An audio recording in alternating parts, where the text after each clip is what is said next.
feel absolutely at your ease while you're here, because, of course, anything you say to me will be in the strictest confidence. Oh, I must tell you about the bloke who was in here this morning. I said to Marty, look, he's just playing it so subtly, and he said, halfway through, just stamp on his foot. What's the matter? You come in here! Well, I did do that, and he got so angry, but he had to keep going because the cameras were going, and he was absolutely brilliant. I wouldn't dare do it again. He's bigger than me. So will you please tell me, once and for all, in God's name, what's the matter with you? I think I'm a rabbit. I think I'm a rabbit.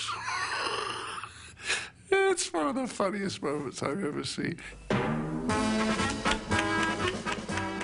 And we must have been writing for the Frost Report. And Humphrey Barclay came to me and said, I want to do a kids' show. And I've got this group, the Bonzo Dog Band. I want you to write it.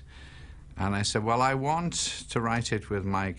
I would like Michael Penn and Terry Jones, because I think we'd be great. And he said, OK, then. So we were a little group of writers. OK. City editor. Yeah? I've got a great story for you. Oh, yes? It's a great story. All right, let's hear it. Once upon a time, in the land of the wobbly dum-dum tree, Ricky, the gobbly pixie, sat beneath the magic oak tree... That's enough! I'm not interested in fairy stories. This is a newspaper. Miss Perkins, will you show this lunatic out of here? But I haven't finished...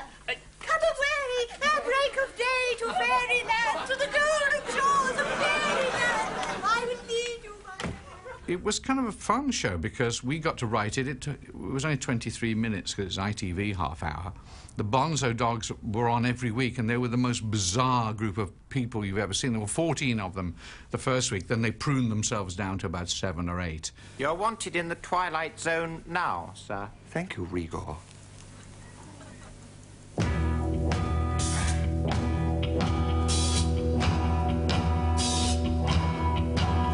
She's broken all the super hearts of the superheroes of the galaxy. They said, go and make some children's television, and we didn't think about that. We just thought about making sort of silly television, and, well, a lot of fun it was. It's sad, but it's true.